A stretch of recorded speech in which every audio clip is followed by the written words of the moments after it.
Buenas tardes chicos, ¿cómo están? Paz y bien.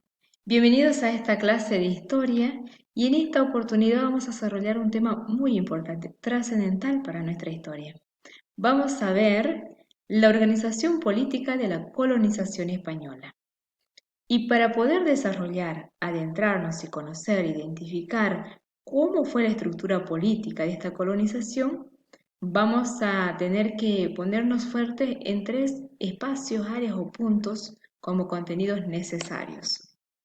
Entre ellos vamos a ver eh, cuáles fueron las autoridades que gobernaron desde España a América y también qué autoridades gobernaron en América y vamos a ir adentrándonos en las ciudades de América, pero en estas ciudades, ¿qué gobiernos existían? ¿No? ¿Cómo estaban organizados? Así que se nos viene un momento muy interesante para poder recrear.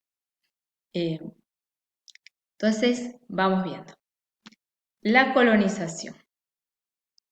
Ahí tenemos nosotros, les voy a dejar este link, este video que nos va a ayudar también como motivación a realizar también nuestras actividades más adelante de este tema. La colonización. Cuando hablamos de colonización, qué estamos diciendo?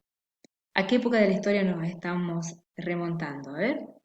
¿O qué entendemos por colonización? Bien, la colonización europea fue un proceso histórico de apropiación y ocupación de los territorios ultramarinos recién descubiertos por Cristóbal Colón en 1492. Y esta, y esta apropiación y ocupación fue realizada por parte de las grandes potencias europeas que al saber que Cristóbal Colón nos encuentra, nos descubre a nosotros como América, ellos ven que en estas tierras había mucha riqueza, tanto natural como humana. Y aquí se vinieron a explotarnos, a explorar, a expropiarnos, ¿no? Para ello vamos a ir desarrollando entonces qué es lo que pasó, cómo se organizaron, cómo estaba formada esta estructura política. Las autoridades desde España, si bien nosotros sabemos, existían dos tipos de autoridades por parte de la metrópolis, ¿no? La Casa de Contratación y el Consejo de India. Y las autoridades en América existían los gobernadores, los virreyes, capitanías generales, las audiencias y los consulados, ¿no? Y que ya lo vamos a ir viendo más adelante también. Y las autoridades, bueno, vamos a entrar a ver las autoridades desde España. Si nosotros sabemos que en España la autoridad máxima es el rey, la corona, el monarca, como se lo llama, ¿no? Entonces, él no se ocupaba solo de ver cómo estaba funcionando y desarrollándose todo el sistema de la metrópolis y más todavía en América Latina. Entonces empezó a delegar funciones y a buscar gente que le sea fiel a los intereses de él, que se la jueguen, que se den. Entonces ahí nace la casa de contratación. La casa de la contratación, eh, más que, más que nada nace o fue creada en 1503 con sede en Sevilla. Eh, Fue la primera institución encargada de los asuntos administrativos relacionados con el comercio y los bienes y de las personas esclavizadas entre España y América. Qué interesante esta motivación, ¿no? Eh, este lugar eh, residente de España en América, la Casa de la Contratación, estaba encargada de la recaudación, encargada de la dirección del comercio colonial y la recaudación de impuestos, eh, y funcionaba como una aduana. En realidad era eso, ¿no? Controlaba las mercaderías, fijaba el itinerario de las embarcaciones, se encargaba del registro de los buques y supervisaba las características de los tripulantes, esto de dónde eran, a qué religión pertenecían, ¿no? era muy importante para ellos, ¿no? Y también ejercían funciones judiciales, intervenían en los pleitos del ámbito colonial y en los conflictos que surgían entre los armadores y los marinos, ¿no? Y por último, ellos recaudaban información náutica, todo lo que tenía que ver en el transcurso cuando se llevaban nuestros productos, ¿no? Si bien la Casa de la Contratación fue la primera instancia o la primera institución especializada en los asuntos administrativos en América, en poco tiempo quedó subordinada a una institución de mayor jerarquía, como es el Consejo de Indias. El Consejo de Indias era un cuerpo colegiado, integrado por letrados. Estos se encargaban de los aspectos de la administración colonial y tanto con funciones administrativas y judiciales, ¿no? Eran responsables de elaborar la legislación relacionada con el gobierno de las colonias que entraban en vigor. Y bueno, y ellos lo pasaban al monarca y después ellos tomaban decisiones, ¿no? Además, este Consejo de India, de grupo de colegiados, eh, era el encargado tal vez de proponerle al rey el nombramiento de los altos funcionarios civiles, militares y eclesiásticos del gobierno colonial. O sea, eran personas muy importantes, muy allegadas al rey, para que ellos le sugiriesen, ¿no? Mira, este puede no ser es de gran interés, a este sí se le puede fácilmente, ¿no? Este va a ser fiel. Eh, entonces, era muy importante para el sistema. Veamos entonces las autoridades en América. Los gobernadores. Los gobernadores fueron funcionarios que reemplazaron a los adelantados, o sea que desempeñaban su cargo por un periodo de tiempo que se extendía entre 3 y 8 años, ¿no? Pero a su vez también se ocupaban de funciones administrativas, militares, sobre el distrito que tenían a su cargo en la gobernación, ¿no? Al principio ellos tenían el derecho de disponer no solo de las tierras, sino también de los indígenas. Tenían una alta función, ¿no? Eh, Así que, si bien los gobernadores existieron durante el periodo colonial, muy pronto quedaron también integrados por los virreinatos. Y ahí nacen los virreyes, ¿no? Y los virreinatos, ¿cuáles son estos virreinatos? El virreinato de la Nueva España, el del Perú, la Nueva Granada y el Río de la Plata. Pero los virreyes en estos virreinatos eran los que tenían el cargo más relevante en la administración española, ¿no?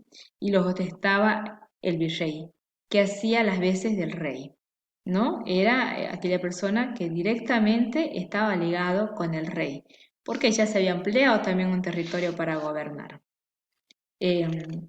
Las capitanías generales, estos estaban encargados de territorios de menor importancia, pero no dejaban de ser importantes y lo gobernaba un capitán general cuya autoridad solo los superaba el virrey, ¿no? Quiere decir que lo proponía el virrey. Las audiencias. La corona instaura la Real Audiencia para el desempeño de las actividades judiciales, administrativas y gubernamentales, ¿no? También tenían administraciones administrativas, les daban las audiencias una mayor influencia de las que tenían las originales en las penínsulas, donde los tribunales estaban reducidos a funciones puramente judiciales, ¿no? Entonces, estas audiencias influían con mayor precisión y las veces que ellos querían. El consulado en realidad era un órgano colegiado que intervenían en los pleitos entre los comerciantes y promovían el desarrollo de la región.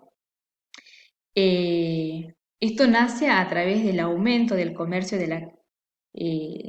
entonces la Casa de Contratación decidió trasplantar en América una institución de origen peninsular y ahí nacen los consulados, ¿no? Qué interesante esto, ¿no? Cómo se fueron moviendo para ir protegiéndose, pero era de una forma que marcaba una estructura en el tiempo como proceso histórico, y era una forma también de tenernos subordinados a los pueblos indígenas, ¿no?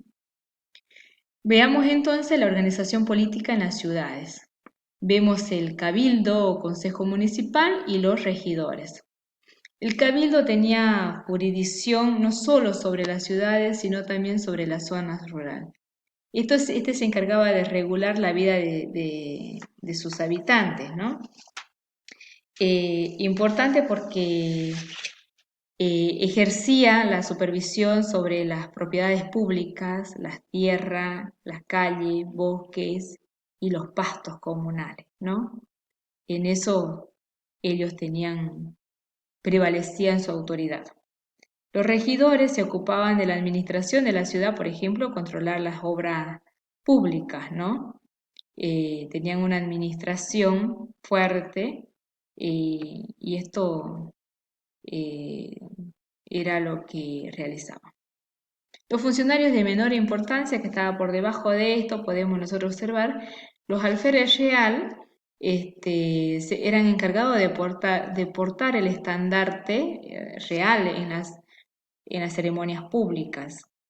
El alguacil mayor, que tenía funciones de policía, de vigilar, de custodiar, de proteger la zona, ¿no? Y era también responsable digamos, con decisión de ejecución, digamos, en casos judiciales de los alcaldes, ¿no? El fiel ejecutor. El fiel ejecutor controlaba lo relacionado con la provisión de alimentos, la inspección de los mercados, la vigilancia de precios y, y el control del comercio y el mantenimiento de las vías de la comunicación, ¿no? Y por último tenemos los alcaldes de hermandad. Ellos tenían a cargo el control de la campaña, es decir, en la zona rural, ¿no? Que rodeaba el núcleo urbano. Había que tener controlado también esa parte. Bien, entonces, hasta acá ya vamos conociendo nosotros, hemos conocido nosotros este tipo de organización, la estructura. Entonces, vamos a entrar a tener una actividad de clase. Los invito a que saquen su libro y con la ayuda de este material bibliográfico que ustedes tienen en mano, vayamos a buscar en la página 116 al 121, vamos a encontrar para ir trabajando este tema. La consigna va a ser realizar un cuadro con el fin de organizar los contenidos trabajados. Ahí se los voy a pasar. También ustedes lean el material bibliográfico, entren al link de este video, escuchen que solamente tiene como 5 minutos y sobre eso ustedes van a desarrollar como actividad lo siguiente. Vamos a ver, nosotros ya tenemos cuáles son las autoridades, lo que vamos a ir descubriendo es cuáles son sus funciones. En las autoridades que gobernaron desde España, las que gobernaron en América, el gobierno en las ciudades y los funcionarios de menor importancia que también nos parece importante tenerlos en cuenta porque son parte de nuestra historia.